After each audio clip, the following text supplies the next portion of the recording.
Gustav Meyrink. La muerte morada.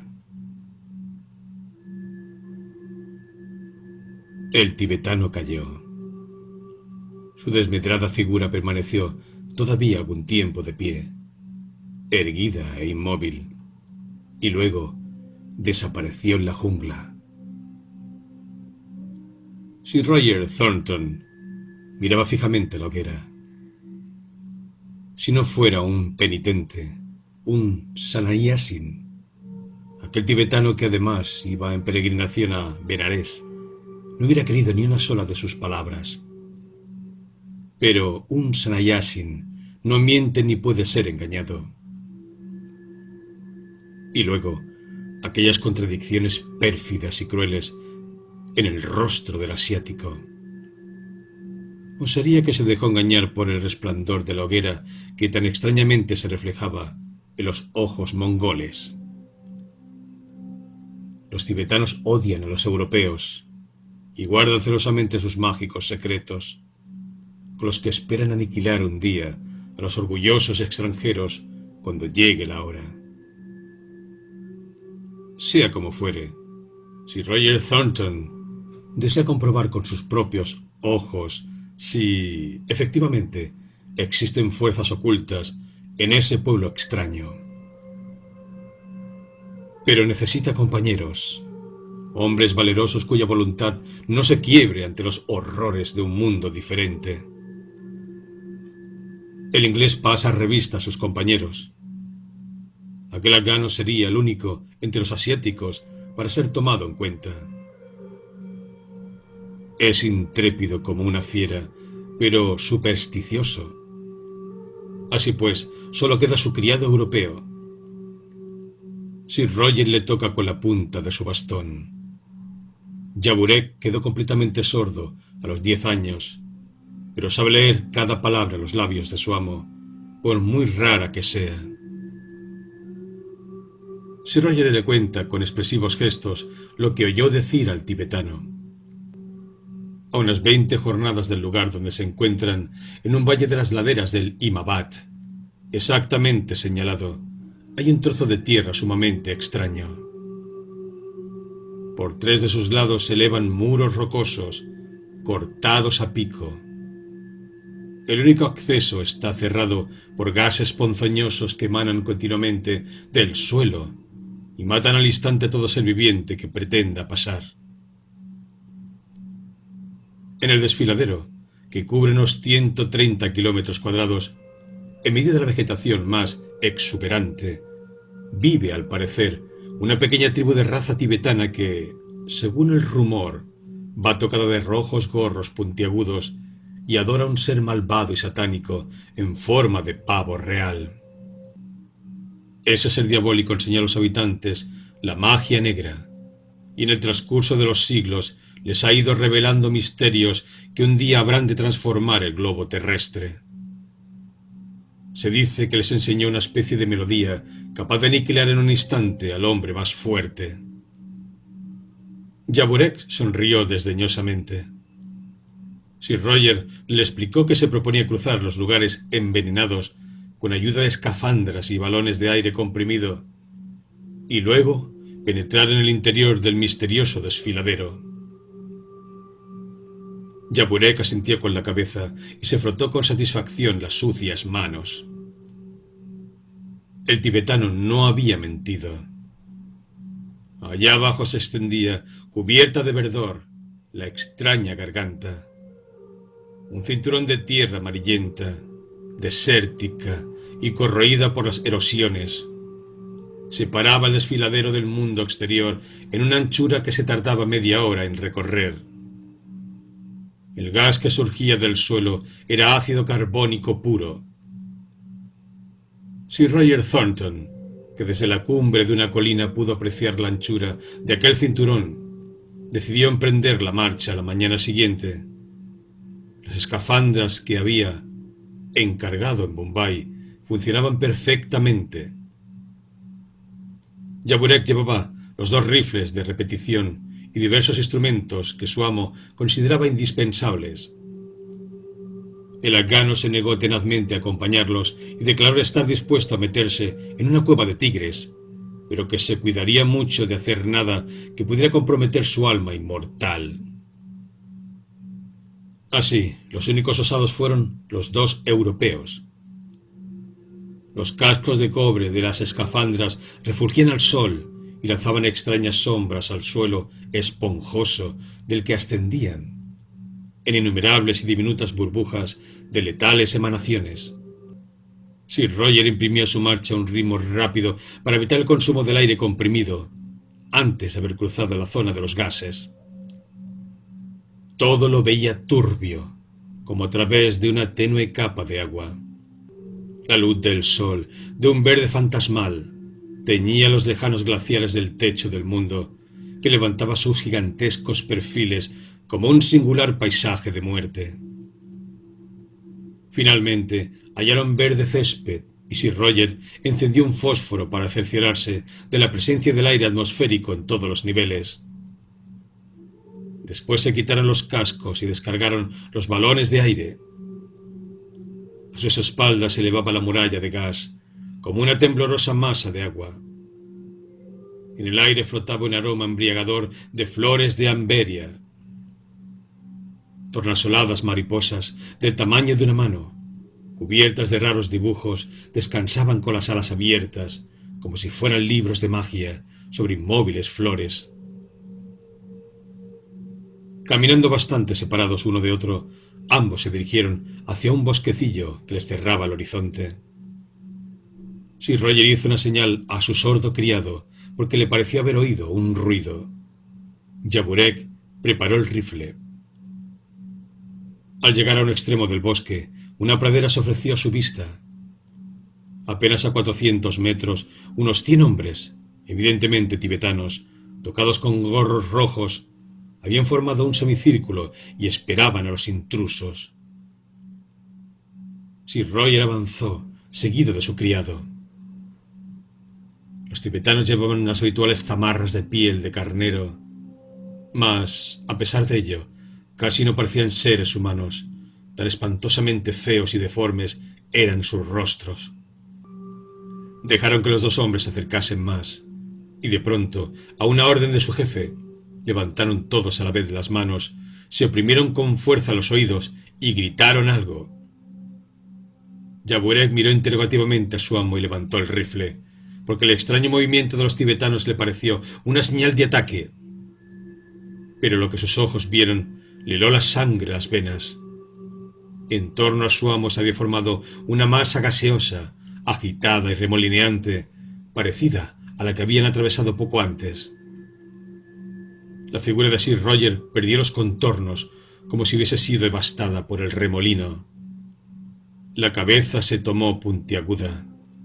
Toda la masa se hundió en sí misma, como en fusión, y en el lugar donde hacía un instante se encontraba el audaz inglés, había ahora un cono de color violeta claro, del tamaño de un pilón de azúcar.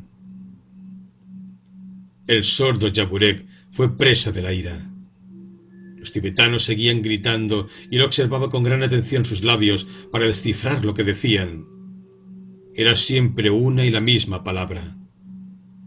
De pronto, el jefe de los tibetanos dio un salto adelante y todos se callaron, al tiempo que bajaban las manos.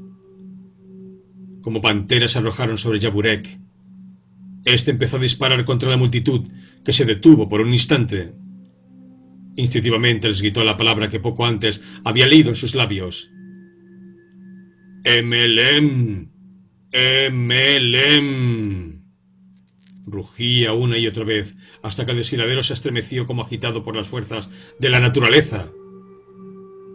Todo lo veía como a través de unos lentes de gran intensidad, y el suelo parecía hundirse bajo sus pies. Pero solo duró un momento. Ahora veía de nuevo con claridad. Los tibetanos habían desaparecido, como antes su amo, y solo incontables pilones de azúcar color lila se levantaban ante él. El jefe de los tibetanos aún vivía. Las piernas se le habían convertido en una papilla azulenca, y el tronco comenzaba a encogerse. Era como si el hombre estuviese siendo digerido por un ser del todo transparente. No llevaba gorro rojo, sino una especie de tocado en forma de mitra, donde se movían unos ojos amarillentos. Yaburek le descargó un culatazo en el cráneo, pero no pudo evitar que el moribundo le hiriera en el pie con una hoz arrojada en el último momento. Miró a su alrededor. La soledad era absoluta. El aroma de las flores de amberia se intensificó y se hizo casi punzante. Parecía emanar de los conos color lila que Yaburek se puso a observar ahora. Todos eran iguales y estaban formados de la misma materia gelatinosa de color morado claro. Era imposible encontrar los restos de Sir Roger entre todas aquellas moradas pirámides. Yaburek arreó un puntapié en la cara del jefe tibetano muerto y, rechinando los dientes, volvió sobre sus pasos. Desde lejos vio sobre la hierba, brillando el sol, los dos cascos. Llenó el balón de aire con una bomba portátil y penetró en la zona gaseosa. El camino parecía no acabar nunca. El infeliz sentía que las lágrimas mojaban sus mejillas. ¡Oh, Dios! Su amo estaba muerto. Muerto aquí, en la lejana India. Los gigantes helados del Himalaya bostezaban cara al hielo. ¿Qué les importaba el dolor de un pequeño corazón humano? Yaburek trasladó fielmente al papel, palabra por palabra, todo lo que había sucedido y no comprendía, y dirigió su escrito al secretario de su amo, que residía en Bombay, en la calle Adritolag número 17. El afgano se encargó de llevarlo. Poco tiempo después Yaburek murió, porque la hoz del jefe tibetano estaba envenenada. Alá es uno y Mahoma su profeta, rezó el afgano, tocando el suelo con la frente. Los cazadores hindúes cubrieron el cadáver con flores y lo incineraron, entre cantos piadosos, sobre una hoguera de leña. Ali Murad Bey, el secretario, palideció al recibir el horrible mensaje y transmitió el escrito a la redacción de la Indian Gazette. El nuevo diluvio llegó. La Indian Gazette, que publicó el caso del Sir Roger Thornton, apareció al día siguiente con 3 horas de retraso. Un accidente extraño y horripilante tuvo la culpa del retraso. Virendranath Naorodichie, redactor del periódico, y 2 empleados subalternos que solían revisar las páginas con él a medianoche, antes de salir la edición, desaparecían del despacho sin dejar rastro. En lugar de ellos había en el suelo 3 cilindros azulencos y gelatinosos, y junto a ellos el periódico recién impreso. Apenas acababa la policía, con la petulancia de siempre, de tomar las primeras declaraciones, cuando llegaron las noticias de innumerables casos similares. Personas que leían periódicos desaparecían por docenas ante la vista de la asustada multitud que cruzaba las calles, presa de agitación. Innumerables pirámides moradas quedaban esparcidas alrededor, en las escaleras, mercados y callejuelas, hasta donde abarcaba la vista. Al anochecer, Bombay quedó medio despoblada. Una orden de las autoridades sanitarias dispuso la inmediata clausura del puerto, así como de todo tráfico con el exterior, a fin de impedir la propagación de la nueva epidemia, pues no podía tratarse de otra cosa.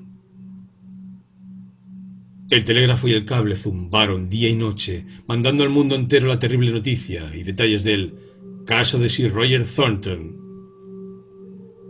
Al día siguiente la cuarentena fue levantada como extemporánea. Mensajes de terror de todos los países anunciaban que la muerte morada se propagaba por todas partes, casi simultáneamente, y amenazaba con despoblar la tierra. Todo el mundo perdió la cabeza, y la sociedad civilizada parecía un gigantesco hormiguero en que un mozo de aldea había metido su pipa encendida. En Alemania, la epidemia estalló primero en Hamburgo.